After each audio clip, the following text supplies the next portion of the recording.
Rivier, dis ons stasie, ons talent en julle bly lekker, ons mense. The best variety of music on your favorite radio station. Radio East River.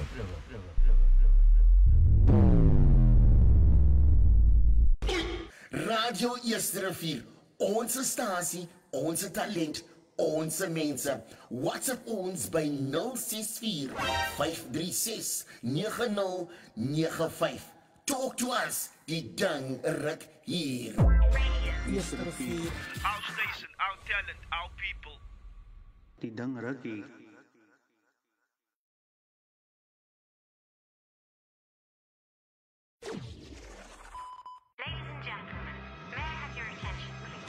Submissions are now open for all types of South African music to be playlisted on Radio East Rivier. The likes of gospel,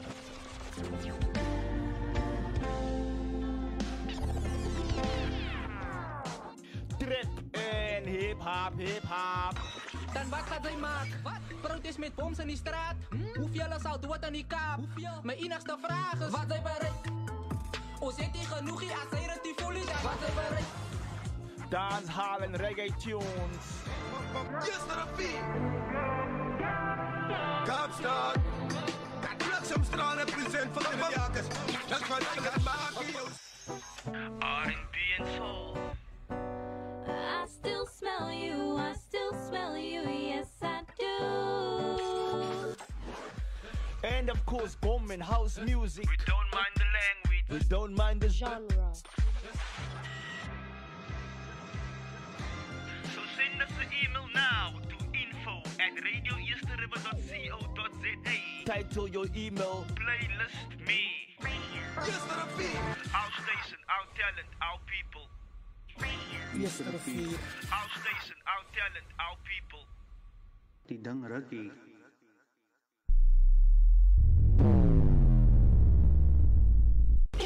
Radio East Rivier, onze stasie, onze talent, onze mense. WhatsApp ons by 064 536 9095.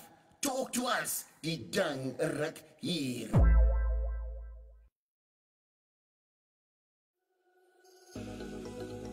Do you want to take your business to the next level?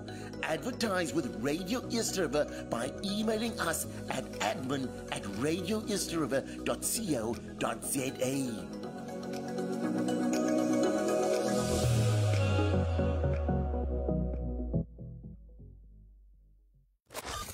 More music, the biggest variety, on your #1 radio station.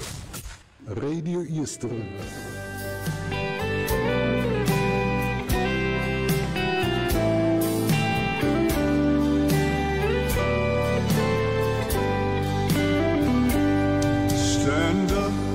Stand up for Jesus,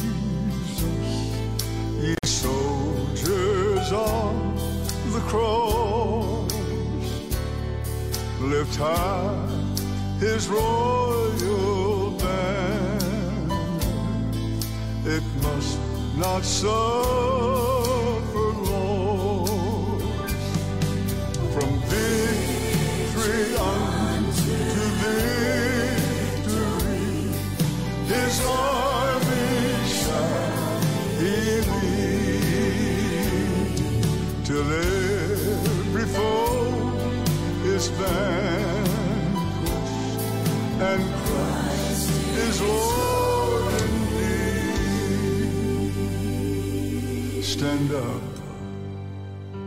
Stand up for Jesus, yes.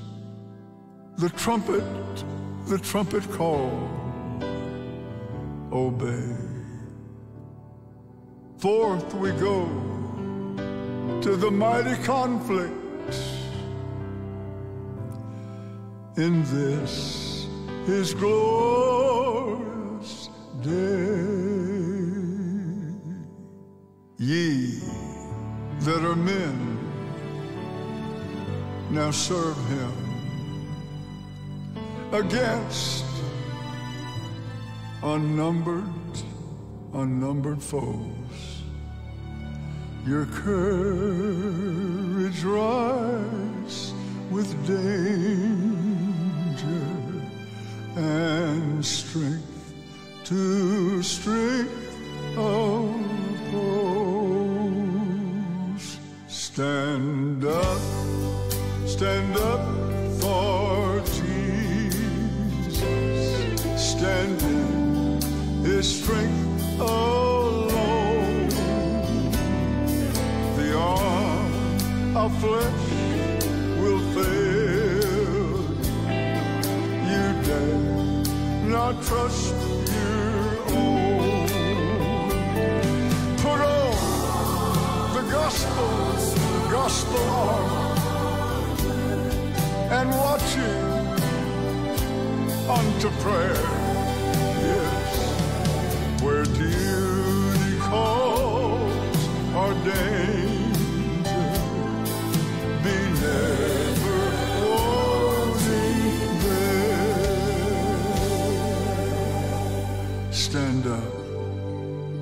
Stand up for Jesus, yes. The strife will not be long. This day the noise of battle, the next the victor's song. To him who overcomes, a crown of life shall be.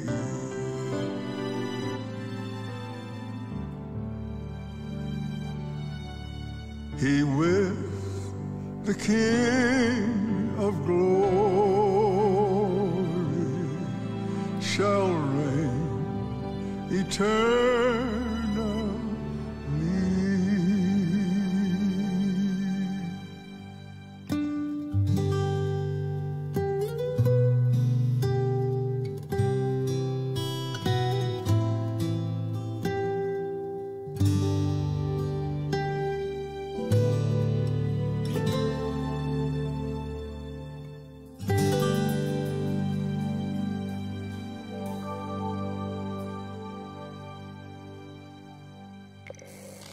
Radio East River. Radio East River. Radio East River. Radio East River. Radio East River. Our station, our talent, and our people.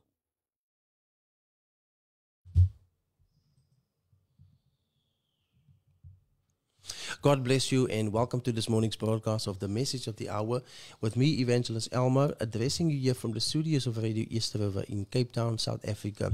May the Lord bless you, may be with you. Thank you for those that is currently tuned in here on the leading internet radio station in the mother city.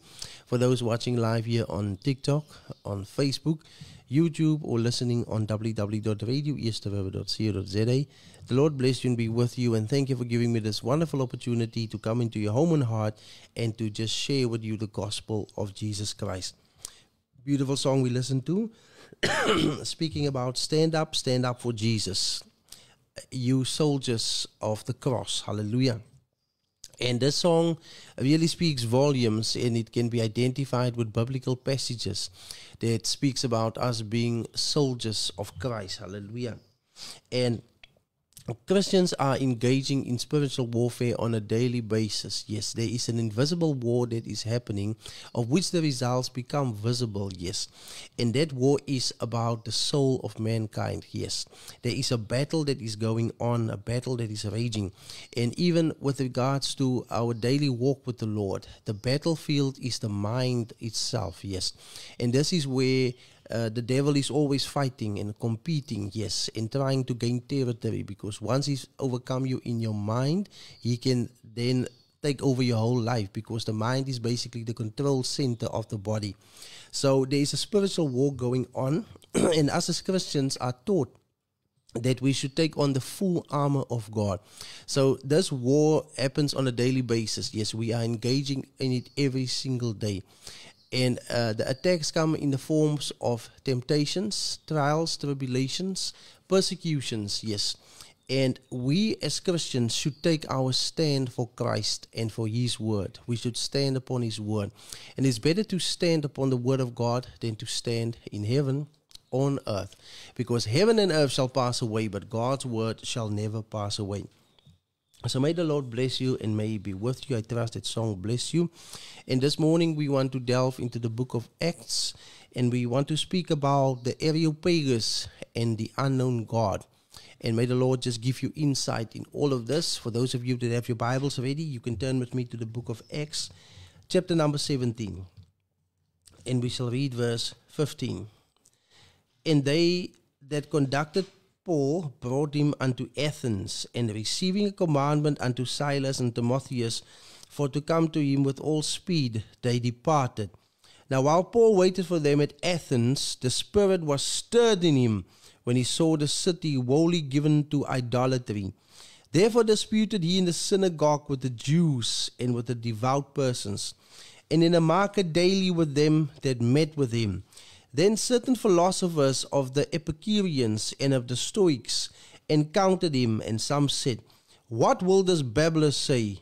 Others some, he seemeth to be a setter forth of strange gods, because he preached unto them Jesus and the resurrection. And they took him and brought him unto Areopagus, saying, May we know what this new doctrine whereof thou speakest is. For thou bringest certain strange things to our ears. We would know therefore what these things mean.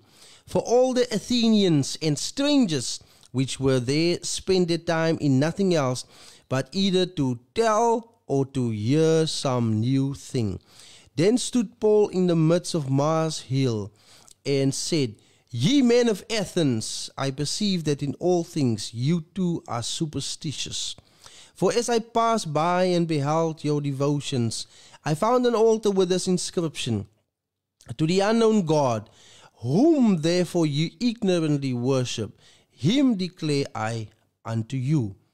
God that made the world and all things therein, seeing that he is Lord of heaven and earth, dwelleth not in temples made with hands, neither is worshipped with man's hands, as though he needed anything, saying he giveth to all life and breath and all things, and have made of one blood all nations of men, for to dwell on the face of the earth, and have determined the times before appointed, and the bounds of their habitation, that they should seek the Lord, if haply they might feel after him and find him, though he be not far from every one of us.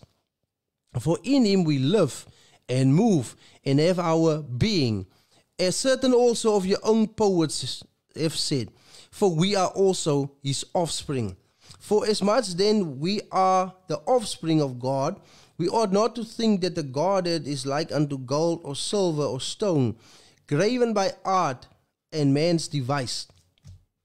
And the times of this ignorance God winked at, but now commandeth all men everywhere to repent, because he hath appointed the day in the which he will judge the world in righteousness, by that man whom he hath ordained, whereof he hath given assurance unto all men, that he hath raised him from the dead. And when they heard of the resurrection of the dead, some mocked, and others said, We will hear thee again of this matter. So Paul departed from them. Howbeit, certain men clave unto him and believed, among the which was Dionysius the Areopagite, and a woman named Damaris, and others with them. May the Lord add his blessings to the reading of his word. So this morning the setting or the scene unfolds in ancient Greece, in the city of Athens. And Athens still exists till this day, and it is the capital city of the country of Greece. And this was part of the missionary journeys of the Apostle Paul, that he found himself in Greece. And Paul himself was fluent in Greek as well. Now we know that Paul was a Hebrew of the Hebrews, of the tribe of Benjamin, and he was an Israelite. But we see he was an educated man, and he was multilingual or bilingual, and he could both speak and write and understand the Greek language. So for Paul, it was not a challenge back then converse in Greece or in Greek.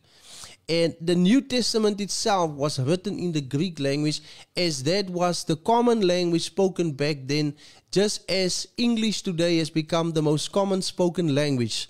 So should you want to reach somebody in another language, in today's time, it's better to use English as the medium. But back then, it was Greek. And here Paul finds himself in Athens, and the Bible says that his spirit was stirred in him when he saw the city wholly given to idolatry. Now, we know that the Greeks themselves are people that believed in a pantheon of gods. So, a numerous amount of deities is what they gave homage to. Similarly to what we find in India today amongst those that follow Hinduism. There are quite a number of deities, and there is a deity for almost everything. So if you have fertility problems, for instance, there is a god for that. If you need rain, there's a god for the rain. If you want to go into warfare, there is a god for war. If whatever your problem is, people had different gods for different reasons. And Greek mythology also teaches us about the family of gods, starting with Zeus. And then he also had a number of children that were under him that were divine, as was believed among Greek folklore as well. So there were these different gods that they worship, contrary to the monotheistic belief of worshipping only one God. And obviously Paul's spirit was stirred in him because the one God lived in his heart, and he had also the one God, yes, his word that he had to preach. And Paul, being an Israelite of the Israelites, from his basic education, from childhood, he was taught Deuteronomy 6 verse 4. Hear, O Israel, the Lord our God is one Lord. Shamaha Israel Adonai Eloheinu Adonai Echad. And that still today is the credo of Israel, yes. Now, the God of Israel is not just Israel's God, but it is also our God. Hallelujah. And he is the one true creator. And in the Old Testament, he introduced himself as Yahweh. Hallelujah. That is God's name in the Old Testament, his covenant name. Now, before that, he revealed himself in different manifestations. Like when he appeared to Abraham, he appeared unto him as El Shaddai, which means God Almighty. Hallelujah. He's also called Elohim. He's also called El Rohi. He's also called El Gibor. There are these different titles or descriptions to him. But when he appeared unto Moses and he made known his covenant name, he made himself known as Yahweh. In today's time, we translate it as Jehovah, but Yahweh is actually written without any vowels. It is written as YHVH or YHWH. It is a name that is so holy that can actually not be pronounced, but it means he that exists by himself, the self-existing one. Hallelujah. And throughout Bible records, we see that there is only one God and only one God to be worshipped and to be obeyed. But we see that at the Tower of Babel in Genesis chapter 11, the Bible says that all the inhabitants of the earth spoke one language, yes, and they were all one, until under the leadership of this person by the name of Nimrod, they decided to build a tower that reached unto heaven, that God himself came down and confounded their language so that the one couldn't understand the other. And after the Tower of Babel, yes, after people were scattered across the globe, this is where it actually started to happen, that people started to worship other gods, strange gods. But before that, everyone knew that there was only one God. And this idolatry started back then in Genesis, and it stretched throughout human history, even till today. There are people that are worshipping idols. And according to Psalm 115, these idols have eyes, but they cannot see. They have ears, but they cannot hear. They have a mouth, but they cannot speak. They have hands, but they cannot help.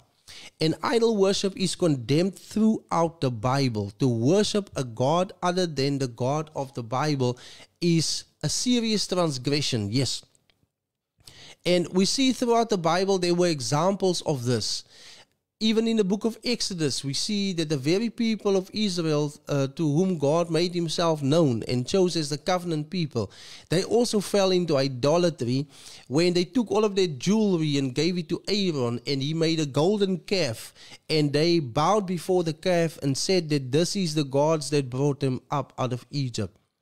And God strongly condemned this, and he poured his wrath out upon them. And then we look even further in the book of Daniel, for instance, we find that there was this image that was erected by this king Nebuchadnezzar when people heard the sound of the musical instruments, they had to bow down and to worship it. And there are various other examples where people committed idolatry, and in each and every case we see the wrath of God was poured out fiercely upon them, to such an extent that the people of Israel was sent into Babylonian captivity because of the serious transgression of worshipping other gods other than the God of the Bible. Now here Paul finds himself in Greece, and he becomes uneased, yes, he becomes uncomfortable because he sees this idolatry that is happening, that people are worshipping. But we see that this didn't hold Paul back. Yes, his spirit was stirred in him, and he proclaimed Jesus. The Bible says very plain, he preached unto them Jesus. Now Paul himself, being a monotheistic believer, he didn't preach a second deity or third deity or another deity, but he preached Jesus and the resurrection. Hallelujah. And we see that crowds started to gather where Paul was preaching, whether it was in the marketplace or in the synagogue of the Jews. Yes, the Jews even had a synagogue in Greece back then, because Jews were also moving to other places. And we see that where they moved, they took their religion with them, and they also established synagogues. And Paul caught the attention of his listeners, hallelujah, to such an extent that even people that were educated like philosophers, they made contact with the Apostle Paul. And they wanted to know what this thing was that he was preaching. And Paul did what every other Christian should do according to 1 Peter chapter 4, that we should be willing to give an account of that which, of the hope which is in us. If people ask, we should be able to give an answer. So Christians should be equipped and knowledgeable. They should know what they are believing, what they are following, what they are worshipping. And Paul was summoned to this council that is called the Areopagus. Now, the Areopagus is a rock carving that still exists today in the city of Athens, not too far from the other attraction called the Acropolis. And this Areopagus is also known as Mars Hill. And this was a council, like a judicial council, where people in the city that were of high ranking, they would make decisions concerning the city. And they summoned Paul to this council so that he could give an account of what he was preaching. Hallelujah. And so it's also with us that are preachers of the gospel. We shall give an account before God of what we are preaching. And therefore we should carefully study and examine what it is that we are preaching, because we will stand before God and give an account of what we told to the people. And therefore we should also compare what we are preaching with what Paul was preaching, because the Bible says, though we or an angel come and preach another gospel different than the one that has been already preached, let him be accursed. So the divine curse is being pronounced over them that will preach a gospel contrary than the one that Paul had already preached. Now Paul was basically now called to court, and he had to give an account. Now Jesus did speak to his disciples in Matthew chapter 10 that there will come a time where they will be called before the judge or the court, yes, because of his name's sake or because of his sake, and they will have to give an account. But Jesus said that they should not be fearful of what they will say, because the Holy Spirit will give them the words to say in that hour. Hallelujah. And we see that Paul was summoned to give an account, yes. And there was now these different people standing there. Some of them educated, some of them maybe not so educated. But Paul had to explain what it is that he was preaching. And as Paul was passing by, he saw that there was an altar made, yes. And this altar had an inscription on it that said, "To the unknown God." So the Greeks were worshiping gods, and there was another god that they heard of. How they heard of him, we're not quite sure, but we know there was a synagogue of the Jews in Athens, and that might have been how they heard about this God, which they not really know, but they know that he exists. And Paul says, I saw an inscription that says, to the unknown God, whom you ignorantly worship, him declare I unto you. And here we can see right on the spot the divinity of Jesus Christ.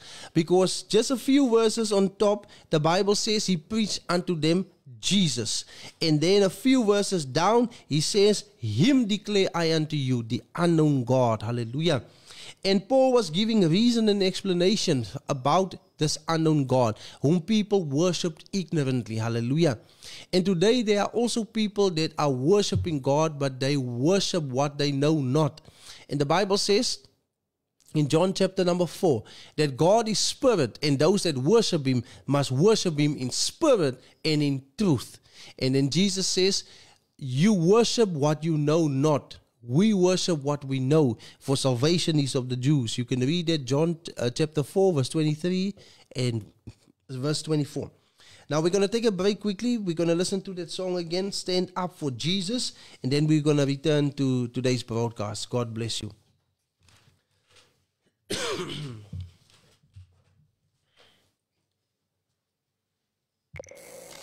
Radio Yesterova. Radio Yesterova. Radio Yesterova. Radio Yesterova.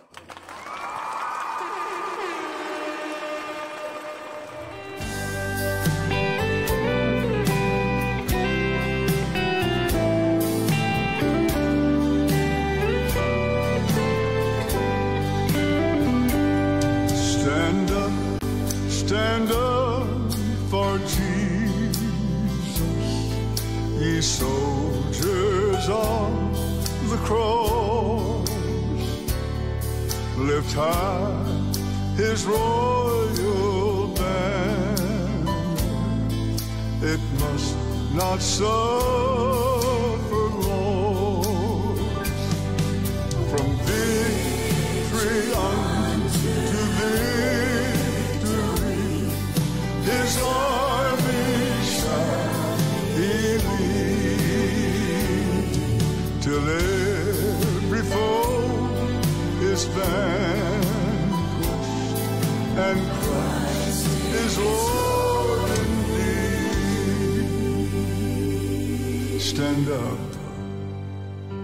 Stand up for Jesus, yes. The trumpet call, obey. Forth we go to the mighty conflict. In this his glorious day, ye that are men, now serve him against unnumbered foes. Your courage rise with danger, and strength to strength oppose. Stand up for Jesus. Stand in his strength alone. The arm of flesh will fail. You dare not trust your own. Put on the gospel armor, and watching unto prayer, yes, where duty calls or danger, be never wanting there. Stand up for Jesus, yes. The strife will not be long. This day the noise of battle, the next the victor's song. To him who overcomes, a crown of life shall be.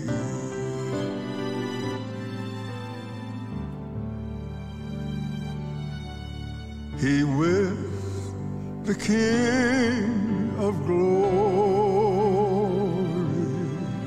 shall reign eternally.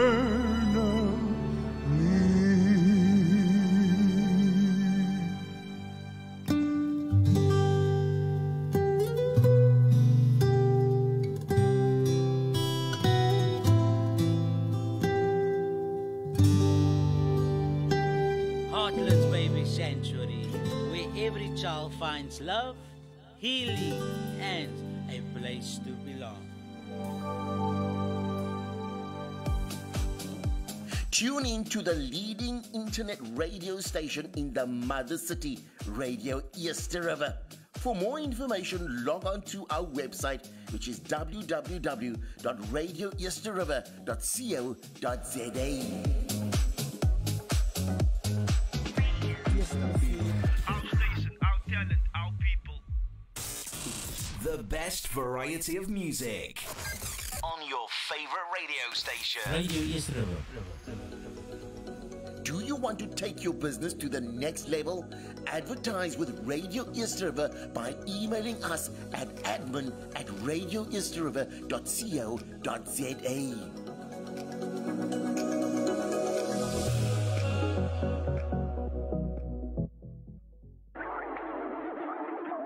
Hey, Mr. Brown, feeling down? Listen to the leading internet radio station in Cape Town. Verpletter plezier, luister naar Radio Eerste Rivier. Dat is onze statie, onze talent en jelle, bly lekker, onze mensen. God bless you and welcome back to this morning's broadcast of the message of the hour. So we're speaking this morning about the Areopagus and the unknown God. And here the Apostle Paul was summoned to this council of the Areopagus, which was a rock cropping, yes, there in the city of Athens, which still exists even today. And he was called to give an account of what he was preaching. And we see that he gave a proper explanation, hallelujah. And he introduced unto them the God of the Bible, yes, the God that he served, the God that saved him, that called him, that sanctified him, and the only true God, hallelujah. And we see that the results of his preaching was that some people mocked him, especially when they heard of the resurrection of the dead. But there were a few people that started to follow him, hallelujah, and that gave heed to the gospel message, hallelujah. But Paul was saying there was an altar that he found with this inscription, to the unknown God, whom therefore ye ignorantly worship, him declare I unto you. And so I also declare him unto you this morning that is tuned in on this radio broadcast, the unknown God whom you worship ignorantly.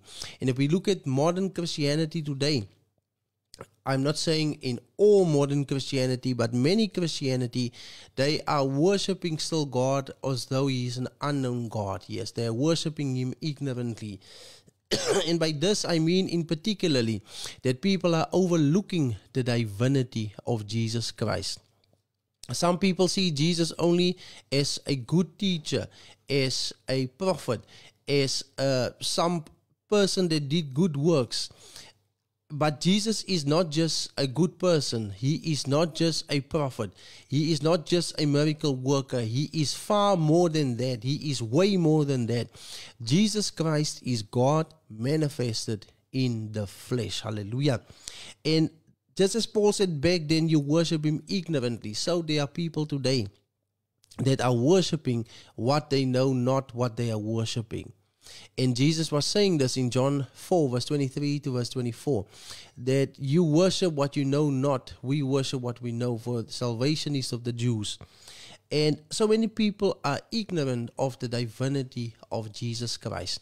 Now, there are various passages of scripture which Paul himself wrote through the inspiration of the Holy Spirit that proves to us who the unknown God is. And the unknown God has been made known to us. Hallelujah. God has become flesh and he dwelt among us. In John chapter 1 verse 1, it says, "In the beginning was the Word, and the Word was with God, and the Word was God." And then it says in verse 14, "And the Word became flesh and dwelt among us." Hallelujah. So the Word is being referred to as Jesus Christ. And the Bible says the Word was God and the Word became flesh and dwelt among us. In the epistles of the Apostle Paul, he even writes about the divinity of Jesus Christ. He writes, for instance, in Colossians chapter number 2, in verse 9, he says, "For in him dwells the fullness of the Godhead bodily." Everything that God was and is in Christ. Hallelujah. In him dwells the fullness of the Godhead bodily. If you go to 1 Timothy chapter number 3 in verse 15 and 16, he says, "And without controversy, great is the mystery of godliness. God was manifested in the flesh. He was justified in the spirit, seen of angels, preached on into the world, believed among the Gentiles." Hallelujah. If you go to Romans chapter number 5 or chapter number 9, from verse 5, he speaks about Christ, that is God over all. Hallelujah. So we have the testimony from Romans, from Colossians, from Timothy, where Paul wrote these things. Even in the epistle to Titus, chapter number 2, he speaks about the appearing of the great God and our Savior, Jesus Christ. Hallelujah. So there he's calling Jesus Christ the great God and our Savior. Hallelujah. And Paul's doctrine was centered around that. Paul knew who the Messiah was. Hallelujah. Even when Jesus appeared unto him on his road to Damascus, as he had letters to arrest the Christians, we see that about midday or about noon, a great bright light shone round about him. And the voice was speaking from the light, and it was saying, "Saul, Saul, why persecutest thou me?" And his response was not just, "Who are you?" but he was asking, "Who are you, Lord?" Paul, being educated himself, hallelujah, in the Hebrew scriptures, he knew that great bright light, hallelujah, it was God himself. That great bright light was the pillar of fire, hallelujah, that led Israel out of Egypt. And he addressed this light as Lord. He said, "Who are you, Lord?" And then the voice came back from the light and said, "I am Jesus whom thou persecutest." And we see that Paul was persecuting the church, but he was in actual fact persecuting God. So what you do to the church, you do unto God. What you do unto a believer, you do unto God. Jesus says, "As you have done it to the least of these, my brethren, so you've done it also unto me." Hallelujah. So Paul emphasized who this unknown God was. Hallelujah. He told us who this person was, and he was speaking about Jesus. Hallelujah. Jesus is the unknown God. Hallelujah. For many people, it is still to be revealed. Hallelujah. But Jesus Christ is the visible manifestation of the invisible God. Hallelujah. And in another epistle of Paul, in Hebrews chapter number 1, he does speak about it once again, and he says that Christ is the image of the invisible God. So if you looked at Christ, you looked at God, because he was the image of God. Hallelujah. God, being spirit, being invisible, became visible in Jesus Christ. And in John chapter 14, one of the disciples was asking by the name of Philip, "Lord, show us the Father, and it is enough." Jesus answered and said, "Philip, I've been so long with you, and you have not known me. He that has seen me has seen the Father." Hallelujah. And how can you still ask, "Show us the Father"? If you go to Revelation chapter number 1, when Jesus appeared unto the apostle John on the Isle of Patmos, he said, "I am the Alpha and the Omega, the first and the last, the beginning and the ending, the Almighty." Hallelujah. Jesus says himself that he is the Almighty. Now, there cannot be two Almighties or more than two Almighties, but there is only one Almighty in the singular. And in Revelation chapter 1, This is now not Paul saying this, or John saying this, or James saying this, or Peter saying this, but it is Jesus himself saying, I am the Almighty. You can read it in Revelation chapter number 1, you can read verse 7, you can read verse 11, and you can read verse 18. But here we see that Jesus himself declares himself to be the Almighty. Hallelujah. Even before the birth of Christ, we have prophecies concerning him. Isaiah chapter number 7, he says, Behold, the virgin shall conceive and bear a son, and they shall call his name Emmanuel, which is translated as God with us. In Isaiah chapter number 9, verse 5, it speaks that a son will be given unto us, that a child would be born, and his name would be called Wonderful, Mighty God, Prince of Peace, Everlasting Father, all those things that are being mentioned about him being a counselor. But it does speak about mighty God. Hallelujah. In Isaiah 9 verse 5, it says he's the mighty God. In Isaiah 7, it says he's Emmanuel, he's God with us.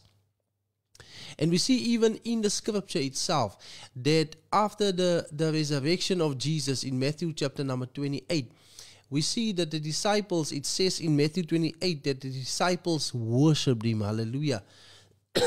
Even when Jesus calmed the storm on the sea, the Bible also said they worshipped him. So the disciples worshipped him, and the Bible says in Hebrews chapter 1 that all the angels of God worship him. Now imagine if the angels were worshipping another God. It means that they have become fallen angels because of worshipping some other divine being. But they worship Jesus. Hallelujah. And because they worship him, it means that even they identify him to be God. Hallelujah. So the angels worship him. Hallelujah. The disciples worshiped him. And that is just the fact of the matter. And Jesus not in one case refused that worship. No, he didn't refuse worship from the angels, and he didn't refuse worship from his own disciples. He didn't rebuke them for worshiping him because they knew exactly who he was. Hallelujah. He was the Lord and he was the Master himself. Yes, and he still is. And this was the unknown God that Paul preached unto them. And as is the case always, there are those that will hear and there are those who will not hear. Some people embrace what the Apostle Paul was preaching and others didn't. And so it is also today that some people accept what Paul was preaching and others reject what he was preaching. Many people are willing to stick with the prophecies of Paul, what Paul wrote concerning the future, what Paul wrote concerning certain matters, but when it comes to the doctrine or the teaching of Paul, then many people object. Some of the teachings of Paul that have become very unpopular in today's time is, for instance, 1 Timothy chapter 2, where he says that I suffer not a woman to teach, but she must be silent and she must be in submission. In 1 Corinthians 14, verse 34, where the Apostle Paul says that the woman should keep silent in the churches, that it's not permitted for them to speak. Now, many people have called out against Paul, and some people believe it's Paul's opinion, but then he writes it out himself and says, if any man be spiritual or think himself to be a prophet, then he must acknowledge that what I write unto you are the commandments of the Lord. So in today's time, people are willing to accept the prophecies of Paul, but they're not willing to accept the teachings of Paul. And that is not the correct mindset to have at all, because Paul wasn't declaring his own opinion. Paul wasn't declaring his own philosophy, but Paul was empowered by Jesus Christ himself. He was called to be an apostle according to the will of God. So what he made known unto us was also in return the will of God. Hallelujah. And he laid down the foundation. Now, we are emphasizing during the past few broadcasts a lot about the Apostle Paul. This in no means that we are making an idol out of the Apostle Paul. It by no means makes the Apostle Paul to be some superior being that we are paying homage to. But it it is just to bring into remembrance what he was preaching and teaching is what is valid, hallelujah, because he received it from the Lord, hallelujah. Paul didn't receive it from a man as he wrote himself to the Galatians. Neither was he taught by a man, but he received it from Jesus Christ himself, hallelujah.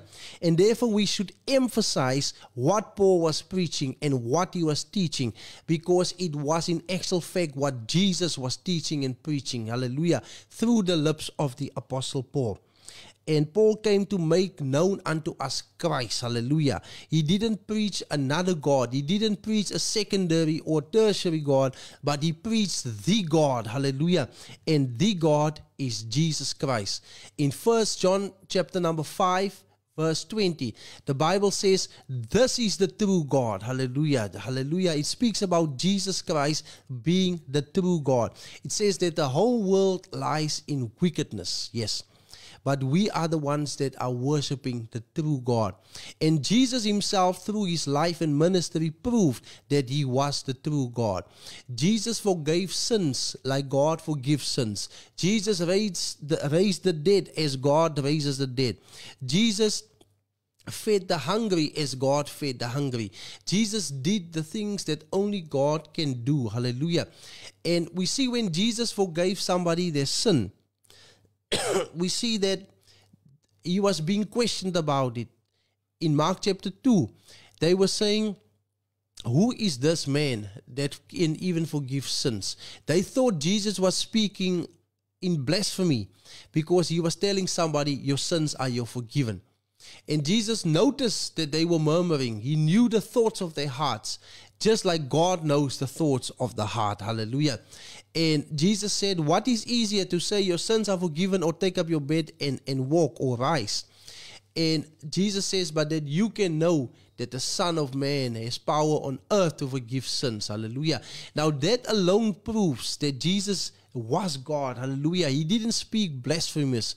And we see in John chapter 10 again, they were picking up the stones to throw at Jesus. Yes. And Jesus was asking them, of which one of the good works that I've done do you want to stone me? But they said, it is not because of a good work that we stone you, but it is because of you being a man, make yourself God.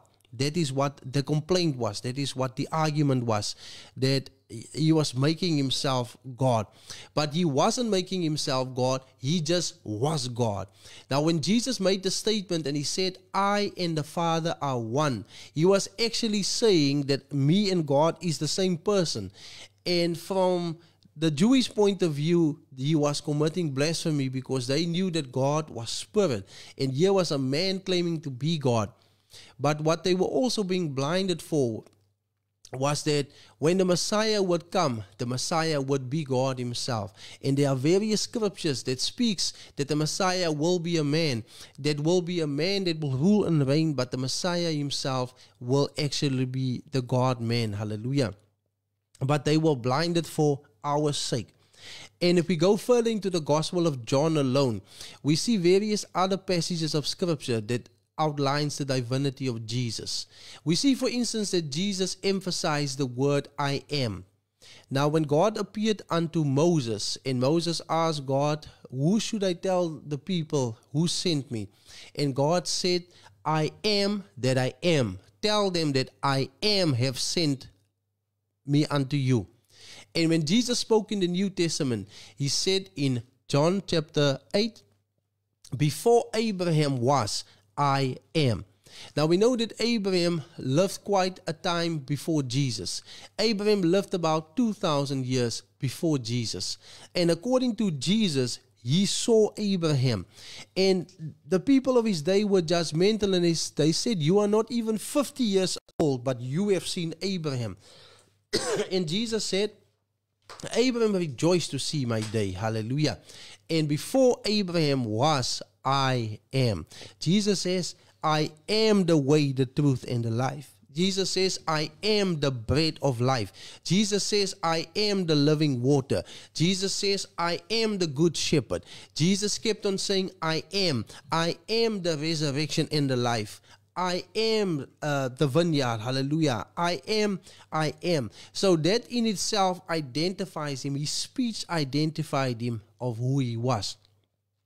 Even in Mark chapter 14, Jesus was standing trial before Herod or Pilate.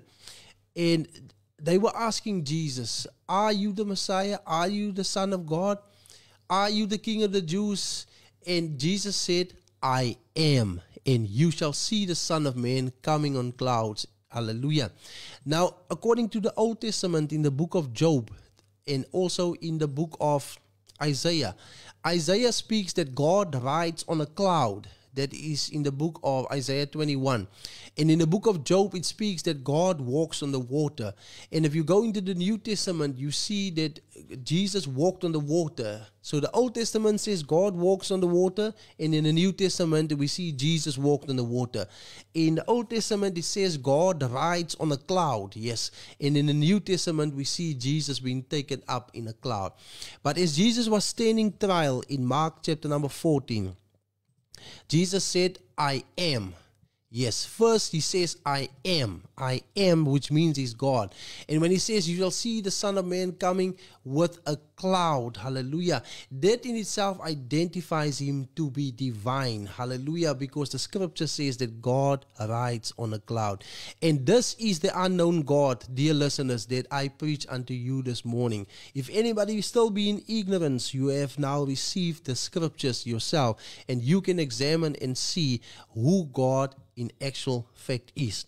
And as Paul preached him unto you, so I preach him unto you as well. And you need to accept Jesus Christ as your own personal Savior. You need to repent of your sins, and you need to believe in what the Bible says. If there's anybody that would like to start following Jesus, you can pray with me this prayer. Dear God, thank you for revealing your word unto me. Thank you that I can now know who the unknown God is. And I just pray that you will come into my heart and cleanse me and purify me of all sin and iniquity. And I pray that you will baptize me with your Spirit and help me to serve you all the days of my life. I ask this in the name of Jesus Christ. Amen. Now, if you've prayed that prayer and you want to now follow the unknown God, which is now the known God, Jesus Christ, you can contact me on 078-721-9991. 078-721-9991. If there's anybody that would like to know more about the message of the hour, you can contact me on the same number. Any pastors or preachers out there that would like to invite me over to come and share with your assemblies, your congregations, the gospel of the Lord Jesus Christ, you can also contact me. As I go with the air until the next time we listen to that beautiful song, Stand Up for Jesus. God bless you. Amen. Radio East River. Radio East River. Radio East River. Radio East River.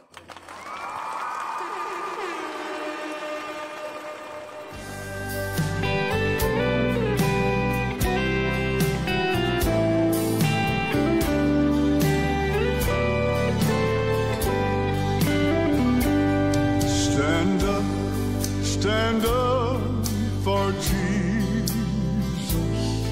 ye soldiers of the cross. Lift high his royal banner. It must not suffer loss. From victory unto victory, his army shall be lead, till every foe is vanquished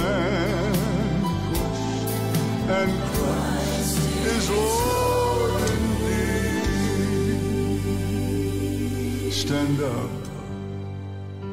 Stand up for Jesus, yes. The trumpet call, obey. Forth we go to the mighty conflict. In this his glorious day, ye that are men, now serve him against unnumbered foes. Your courage rise with danger and strength to strength oppose. Stand up for Jesus. Stand in His strength alone. The arm of flesh will fail. You dare not trust your own. Put on the gospel armor, and watching unto prayer. Yes, where duty calls or danger, be never wanting there.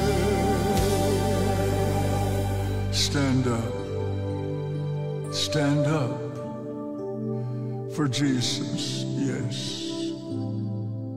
The strife will not be long. This day the noise of battle, the next the victor's song. To him who overcomes, a crown of life shall be. The biggest variety on your #1 radio station.